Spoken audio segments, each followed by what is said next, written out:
Modern Dadhood. Modern Dadhood podcast. Okay. That feels natural now. Good. Now you can clap. All right. Hi, everybody. Please don't clap. My name's Adam Flaherty. I'm a father of 2 daughters, 6 years old and 3 years old. My name is Mark Checkett. I'm a father of twin boy toddlers. We're the co-hosts of a podcast called Modern Dadhood, which we like to say is an ongoing conversation about the joys, challenges, and general insanity of being a parent in this moment. That's right. And we're actually recording the Q&A coming up, and we'll be using a portion of it in an upcoming episode of Modern Dadhood. So what do you think about doing a giant, enormous round of applause so everybody can hear themselves when the episode comes out? Can you do that? Okay, all right. Yeah, a packed That's house. amazing. Packed house. To the guy who wooed in the front, you'll see me later for your $5. Okay. We're thrilled to be here hosting a question and answer session with one of the original comic artists for Teenage Mutant Ninja Turtles, man by the name of Steve Lavigne. And we'd love to welcome him out right now. Please come up, Steve Lavigne. I'm going to put this down so we can set the stage.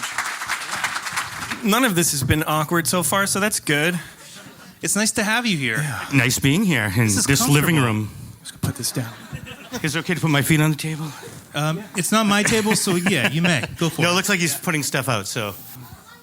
So nostalgia is a big part of our podcast, Modern Dadhood, both in that we talk a lot about the things that we enjoyed when we were kids and the branding and the graphics that we use for the podcast. Mark and I, like we said, are both dads. In fact, my 6-year-old daughter is here experiencing Ninja Turtles for the first time. We're both excited to be able to pass on the things that we loved growing up to our children. There are other folks in here who are turning their kids on to the Turtles for the first time today. Oh, yeah. Yeah, all right. Awesome. So, Steve.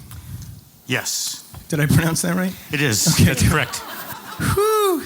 It's a silent G at the beginning that throws people Going off. so well. Steve. It's going so well. Good. Steve, did you ever think that 30-something years ago, when you first started sketching some turtles with your buds, that you'd be in front of a literally packed room full of people, still stoked about this and still fans of this and turning it on to their kids? Did you think this was going to be a thing? Oh, yeah, that was our game plan. To figured this exact date I'd be in Portsmouth watching a movie about the Turtles. So worked out nicely. No, I mean, if we did, we were stupid to think that way. In the early days, it was, the ramen noodles, Kraft macaroni and cheese years. And delicious. You just don't think that way. It's just not in the wheelhouse. Yeah. By the way, there is another microphone. Is there another microphone going around? Nate's out there with another microphone, and we would love to encourage any of you to ask questions that you have for Steve over the next 15 or 20 minutes. There's hands going up. I can see them. Oh. Hello. This is awesome. Glad I could make it for it. I did read somewhere, inspiration-wise, when it came to characters, you are the inspiration for Michelangelo, probably one of the more popular characters, I would say, out of that whole bit. Everybody has their favorites. Everybody has their favorites. Right. Inspiration for the others, was that buddies and friends and things like that as well? It's so funny. I mean, the Michelangelo thing, I always joke it's my hairline, but I don't know if that's the only reason. I think a lot of personalities got in. Kevin and Pete, everybody's, we inevitably, all the stupid stuff that flies out of people's faces end up on the pages. And I think personality-wise, Pete's a little Donatello, Kevin's a little Raphael, and the two combined kind of make a nice Leo. And I ended up with Michelangelo, which I'm very happy with. We've actually brought some nunchucks, and we're hoping that you'll do a will definitely, and I'll skateboard while I do it. Fantastic. Amazing. That's amazing. Great question. That's a great question. Is anybody else queued up? I was wondering, especially with today's explosion of comics into the big screen and whatever, when you first saw this movie, what was your impression of it, seeing the artwork on the big screen? we just assumed it was going to win every Academy Award, and it was mind blowing. I mean, for us, I speak for Kevin and Pete because they're not here, but we've been working on the books, and Steve Barron, who directed the movie, actually took all the early books and kind of tore pages out and put them up on a cork board, and then him and Bobby Herbeck, who co-wrote the movie, kind of filled in. So they were taking scenes, and there was a lot of scenes that were filmed for this movie that didn't make the cut that we, saw later on, and it was just like, oh, that was directly from. But it was very cool to kind of see the movie that way, because there wasn't, like you say, there wasn't a lot of superhero stuff or even comic book stuff that was prominent. They were kind of the movies, you might see at the drive-in, let's say, at that time. So, I have a selfless question to ask. What was it? I heard that you got to work with Jim Henson or meet him on set? We got to meet him on set. Actually, when the fight scene with Casey and Raphael, that was in a park. We were down in North Carolina, and his son Brian was the second unit director, so he did a lot of the stuff with Muppets involved, with Splinter and stuff, but also did a lot of the fight stuff. So we were down for about a week while they were shooting, so we saw a few things being filmed, and that was one of them. And Jim Henson was coming down to see his son direct that night, so we were all kind of milling around, and you hear a little rumbling behind us, and all of a sudden, literally coming up behind you is Jim Henson, and he says hello, and all of us go, hello, sir, hello. My voice doesn't usually, you can't. It's Jim Henson, you couldn't help it. You hear Kermit say hello to you, and then you can't get words out of your mouth, because it's Jim Henson. And the cool thing, because it was Henson's Creature Shop, we were going to London for a Comic-Con a couple months later, and they had said, if you're ever in London, and we were like, we're going to London. Yeah. So we got to actually go to see their Creature Shop, and at the time they were doing the show Dinosaurs. And so they had the big brontosaurus neck, and the baby, not the mama, was being sculpted over here. We will not be screening Kevin that Clash, show right? here. My God. So do you just show up at the door and say, Jim sent No, that was the other weird thing was that we actually met him at a coffee shop. And, we're in London. We don't have any working knowledge of the city other than that's Big Ben. So they pick us up at this coffee shop, and we all pile into this, multi-person van. And then they proceed to put blindfolds on us. And then they drove us around. Well, and as it turns out, the Creature Shop, you wouldn't be able to find it. It's in the middle of a bunch of these old brownstone buildings. And you go into the entryway, and it looks like any other one.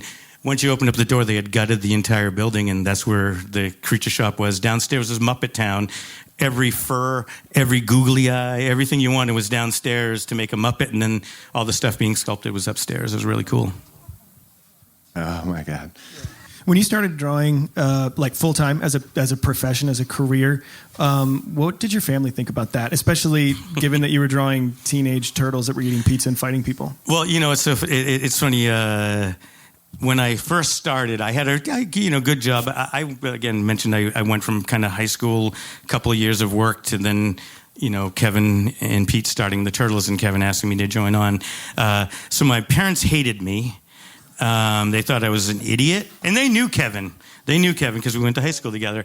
And for a lot of times, I think all our friends thought the same thing. We'd come home to visit, and they'd say, hey, what you guys doing? Well, hey, we're working on comics. And they were like, awesome, Batman, Spider-Man. And we go, Teenage Mutant Ninja Turtles. And they'd kind of pat us on the back. Oh, good for you. Good luck. Good. Oh, we're so happy for you. And now, of course, you just say Turtles, and everybody knows what you're talking about when you refer to it. So, yeah, my parents weren't happy, but pretty quickly that turned around. They were happy I was doing what I wanted to do, but like all good parents, they wanted me to make more money. Be a Teenage Mutant Ninja lawyer instead? Yes, or Teenage Mutant doctor, or whatever. Right. Got it. So I know that you have 3 children, is that right? I do. So what was life like for your kids when they were at prime turtle-loving age? They hated the Turtles. They liked Batman and Spider-Man and all the Disney stuff. Well, my daughter was, of course, Disney. She liked all that stuff. My 2 boys, one chose Batman. Do you think DC was paying him? Yeah, they were. I think, Marvel and DC were trying to infiltrate us. Kid, come here. But I used to give my boys a hard time. I was telling you guys earlier that, of course, they had turtle toys, and when they do and our daughter too would do their chores, they had a choice of, some money for your piggy bank or turtle toy. Inevitably, 9 times out of 10, it'd be a toy. But like the turtle van ended up being Batman and Spider-Man's vehicle, and I made a point that if there's those two are in it, there has to be at least one turtle in the van at all times. It's terrible. On that note, ladies and gentlemen, thank you so much. We're going to move over to our practical portion. You can just give us like a couple minutes. We're going to be passing out some... Dads, this episode was recorded just prior to social distancing and before events started being canceled and postponed. Mark and I were lucky to get a chance to catch up with Steve Lavigne in the green room at 3S Artspace for a short conversation about this wonderful feeling of nostalgia that we all seem to be chasing as dads. I love nostalgia. I mean, now it's my career, it's kind of Comic-Cons are, they're half nostalgia, half Jason Momoa's, so, well, yeah. That's the funny thing is, you'll see him walk by and yet, people are here for me. So it's a very weird world, but it's nice. And I really like it, and it's, like I mentioned before, the Turtle fans are, probably one of the most incredible fandoms. Truly. They really are. We've tens of thousands of people and, 2 fingers, I can tell you, people that I never want to talk to again. What was as a child, what was your Teenage Mutant Ninja Turtles? Wow. I didn't really have one. I think it was a different time. There wasn't something on all week long. So we lived for Saturday morning, what would come on. Boy, it's really hard to say. Nothing. I liked Hanna-Barbera. That was kind of my, if anything, that's where I probably would have wound up if I didn't wound up doing what I'm doing is animation.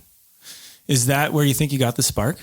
Oh, 100%. Yeah. I lived for Saturday mornings, swore up and down when it was Sunday evening when Disney came on and it was an animal show. For me, that's funny. That age, we didn't have it all the time. Like, you guys grew up with, cable wasn't around. Right. We had 3 channels, barely survived. It's like radio. I'm glad you made it. It's basically radio. Yeah. Yeah. Steve, I read an interview with you where you said something to the effect of, I see 28-year-old men revert back to childhood when they come into my space and see all of the memorabilia. Yeah. I had a comic book shop in our town, Wells, for about 4 years, maybe 5, I think. So I would get the occasional first guy coming in the door like, oh, wow, so cool. Next guy coming in a little louder.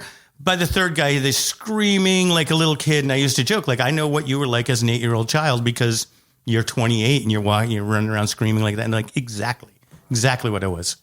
Is that strange to you considering the Turtles have been a constant in your life since the late 80s, early 90s? It was, early 80s. Early 80s. Yeah, I started in 85 on the Turtles. So, yeah. Oh, wow. Okay. So every day you are thinking about Teenage Mutant Ninja Turtles, and a lot of the people who are coming to events like this, screenings, introducing their children to it for the first time, spent so much time with it when they were kids, have had decades without it, and now are feeling these nostalgic feelings as they're introducing their children. Everybody buys back their childhood. As you hit about 30, you get a little extra expendable income.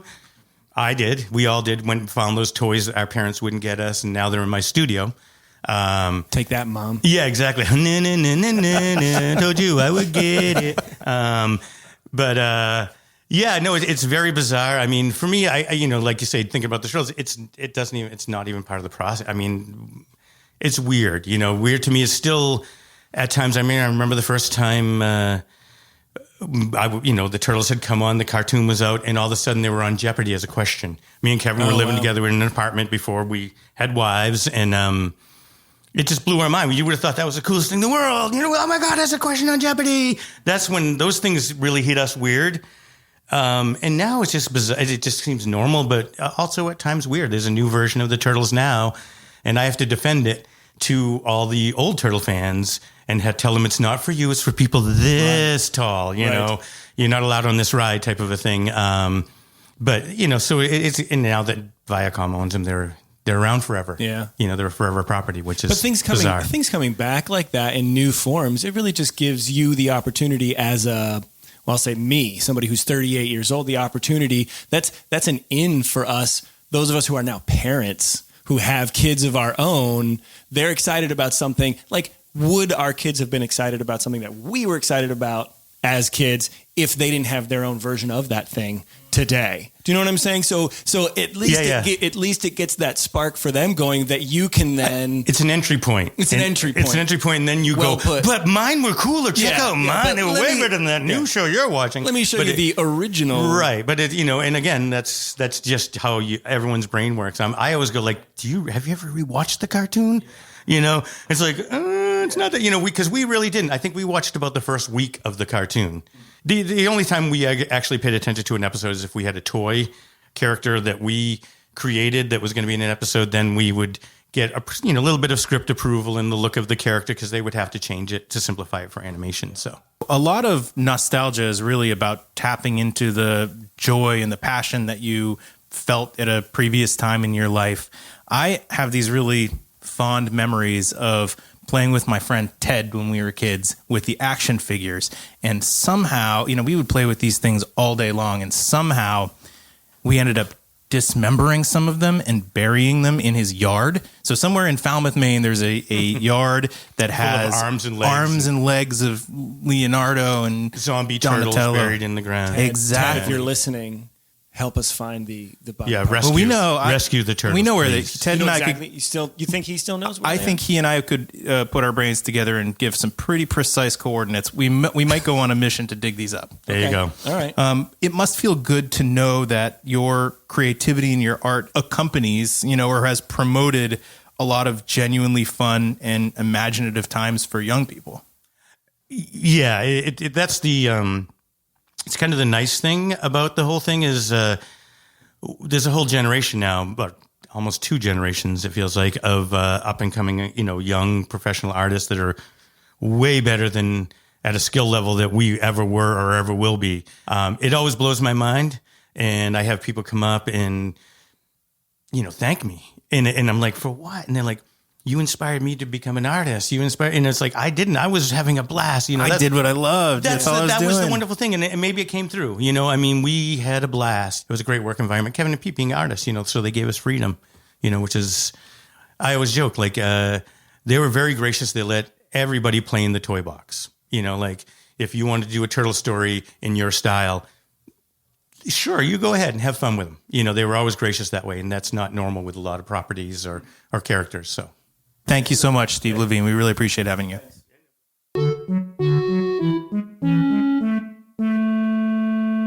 What a totally down-to-earth guy. He was just a regular dude.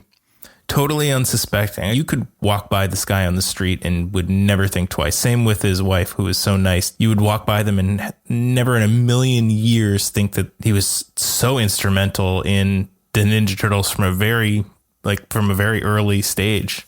I just like that he genuinely likes it still, He's all about it.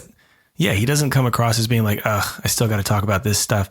And I think that was the thing I love the most about his wife is that she's into it too. She was excited to tell us about how they carry the artwork in their portfolios when they travel on a plane.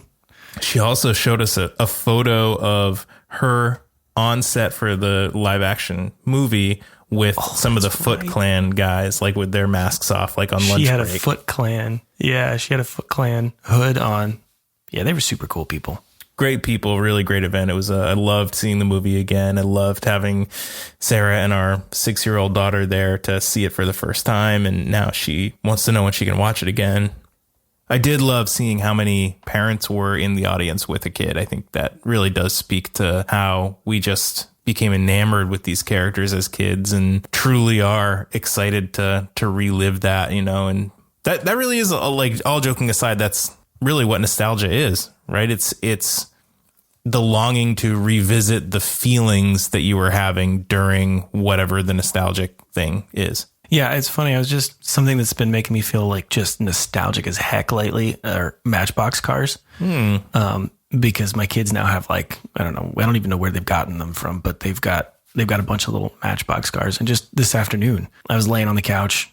One of them was just laying on top of me playing with a sort of newish Matchbox car. And he was just pouring over the thing, turning it upside down and spinning each of the wheels and running his hand along the little grooves and stuff. But, all the details that are on it, and it's painted and it's got numbers and letters and stuff on it. And I was just staring at him do this, and I could have stared at him for hours if he wanted to sit there and do that.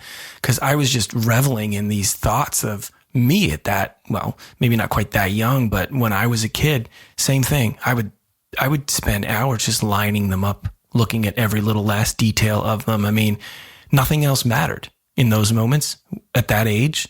I had my Matchbox car, I had my little fake garage that I made out of a shoebox and cut holes in the side, so you can, and just nothing else mattered, not a care in the world besides just those Matchbox cars at that moment. Isn't it funny that as parents, I feel like I spend, so much of my time just basically more or less following my girls around the house and just putting the things away that they just play with and then drop.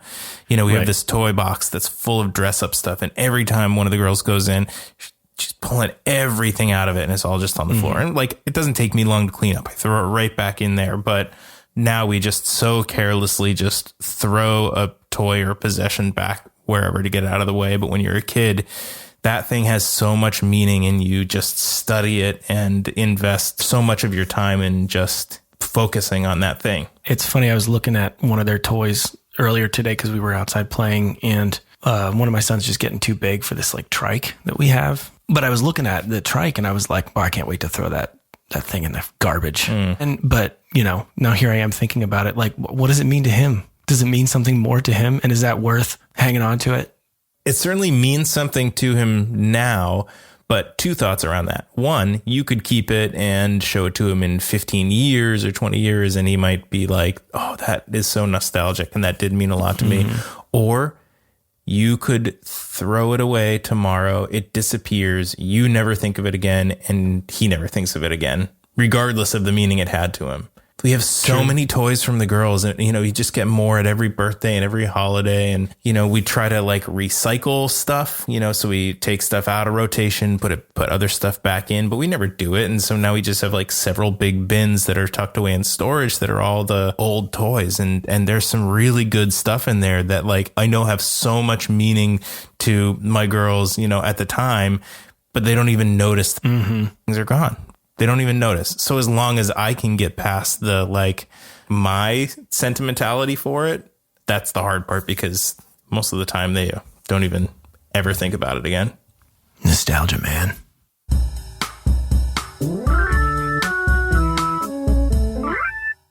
So I asked one of my favorite, not one of my favorite, it's by far my favorite dad group. I'm in a few dad groups on Facebook. I threw this out to them and I said, what's something that you're nostalgic about from your own childhood that you are excited to share with your kids? And we got some pretty fun answers. You got so many comments on this. I'm in this group too, thanks to you. Thanks for the invite. Welcome. And I feel like this one really got, it got a lot of comments. I'm just scrolling through real fast to look at some of these. Should we read some of these off, man? Some of them are real good. Yeah, you want to go first? Yeah, let me read one here. Let me go right. The first one that I'm gonna go with here is from Adam Schrager. He said the original Transformers. I was never a Transformers guy, so you'll have to. Dude, that original. If he means the cartoon, if he means the Saturday morning Transformers cartoon, that was the thing that made me say, one day I hope they make a real movie of this. A lot of people said Ninja Turtles on this list, which is awesome because I didn't indicate in my post that it had anything to do with our Ninja Turtles event or anything like that. So that's funny to see. And it was definitely one for me as well that I'm very nostalgic for. Legos, obviously. There's a person named Mitch McConnell who wrote in all caps, Legos. This person has a fantastic name. And some good answers. Let's have it. Mac Randy says original Nintendo. Totina's Pizza Rolls, absolutely. Fun Dip. Do you remember Fun Dip? Do I remember tearing off the top, eating all the sugar, and then sucking on the stick for about 40 minutes until it was gone? I think I do. Yeah. Yeah. Fun Dip is good stuff, man. Imagine great that, name, a too. solid sugar stick that you use to dip into powdered sugar and feed it into your mouth. I'm surprised that the package itself wasn't also made of sugar that you were supposed to eat. You just put it on your tongue like acid and it just dissolves over time. Just slowly dissolves. I see a gif of Pee-wee here. Man, Pee-wee, God, I loved that show. And I watched that first movie like so many times. But that movie was kind of dark. You know what I see a lot of? Star Wars. There is a lot of Star Wars. And when somebody just writes Star Wars, I know what they mean. They mean the 1970s, 80s original. Yeah, trilogy, Anakin Star Wars. Skywalker. Yes, Lucas Skywalker. I see. And I see that you reacted back to this one. The middle finger emoji. What was my reaction? No. A person by the name of Ian Chapman said, among other things, Thundercats. Yeah. And I don't remember, admittedly, I don't remember a ton about Thundercats except for that I watched Thundercats a lot. Was one of them called Lion-O? Yeah, they had really like hokey names. I don't remember all the names. Some of these people's answers are nice. Not about necessarily a thing. For example, Dan Magnolia says riding our bikes without supervision or helmets for miles in any direction until dark. Yes. Totally. I love that answer. Totally. I'm going to give that a like right now. We used to just cruise around the neighborhood. There was a hill in my neighborhood when there was a house at the bottom, and we used to ghost ride our bikes down the hill. Like you set it up at the top in the center and let it go and see how far before it either falls over or goes off the driveway. Uh-huh. The people who lived there didn't love that we were doing that, I can towards see why. their house, down their driveway. But What are you going to do? You just get that one life to live, man. Andrew Conkling, who is one of the moderators in this group. Did I say too much? Oh, no. He said in his response, he was talking about camping. I totally get that. I didn't do much camping growing up until, high school, maybe with friends. But now we camp. We love camping. And it's something that I am excited to do with our girls. Yeah, I didn't do any camping either as a kid, but that is also something that I would really like to do with our kids because I guess I can see that value there too. Like I want to play cards by like flashlight in a little tent, even in the backyard. Do you know what I mean? Like I want to sort of engineer that picturesque kind of back to basics, I suppose, kind of way of having fun with your family. It's interesting that you say that because you use the word manufacturing. And I said engineering, but yeah. Engineering this picturesque thing. Isn't that funny that we have to think about experiences that we had growing up? We want to recreate them from our kids, but we have to go out of our way to like dial it in just right when your dad wouldn't have been thinking of it that way, that it just was what it was. True. Yeah. Well, yeah. And you can't repeat something and expect the same results either. What taught me that was Groundhog Day, when he tries to have the same snowball fight with the kids in the park when he's walking with the girl, but he has that really great walk and it's like very genuine and they have a great time. And then of course, he wakes up the next morning and then he tries to do the same thing in the exact same way. He ends up getting slapped by her. Peter Duke had one that was similar to what we were speaking about, playing outside without adults. Peter Duke also says The Goonies and Princess Bride. Both great films. I'll go on record as saying Princess Bride. This is me going on officially on record. You have to keep this in the edit. The Princess Bride is the best film ever made. Shut up. I don't even need to defend it because I know it's true. I don't know that it's even worth getting into. Best Let's film ever made. let's just leave it. I enjoy Princess Bride a lot. It's great. I disagree though. Oh, it's actually the greatest film ever made. And if you agree with me, go ahead and write in to hey@fatherhood.com. moderndadhood.com to just say, Mark, I agree with you. And if you think that is the most absurd claim you've ever heard, feel free to email us at HEY@moderndadhood.com. Let us know that. But I really want to share movies like that with my kids. And I'm just so afraid that they're going to hate them. Yeah, I know what you're afraid of, that they get 10 minutes into it, like my 3-year-old with Tiny Toon Adventures this morning on Disney Plus. She, watched it a little bit. Then she said, I don't want to watch this anymore. It's the pacing. Pacing was so different for kids, quote unquote, kids things when we were kids than it is now. Mm-hmm. I mean, the whole pace of the world is different, I suppose, right? You just can get things whenever you want them. But I don't know, storytelling was like the Goonies has, remember how long the intro to Goonies was? It took a long time for them to tell any story in those movies. Yeah, they introduce each character one by one. You really get to learn the ins and outs of each one of those characters before you get to the main part of the story. I feel like there's so many movies I watch now where I'm just like 10 minutes in and I'm like knee deep in a story already. And I'm like, I don't even give a shit about this character. Like, I don't even know their name. Matthew and Ian both talking about Sesame Street. Absolutely. And yeah, it's changed. It's changed a lot. Sesame Street on HBO is a lot different than what I grew up on, but it has enough of that spirit that, yeah, absolutely. And I can always show my girls the old stuff too. And I do. Nostalgia. Dads who are nostalgic for things, you can find us at moderndadhood.com or wherever you like to listen to your podcasts. We'd love it if you head on over to Apple Podcasts, hit that subscribe button. Boy, we would love that. And if you're feeling up to it, leave us a review, maybe a rating. Those things go a long way for us, and they really help us get on the old radar for everybody else. And you know what else we would love? Could you just tell your friends? Tell your friends about us. Tell your dad friends. Tell your mom friends. Tell your friends' moms. We said it earlier, but you can email us anytime at HEY@moderndadhood.com. We love hearing from you. We do actually respond. Music done by Casper Baby Pants, as well as Spencer Albee and Bubby Lewis. Thanks to Pete Morse at Red Vault Audio for making us sound awesome. And thanks to Nick Rose. Nick Rose, our intern, also an accomplished painter. Intern fact. And also, thank you so much. See you around the mulberry bush.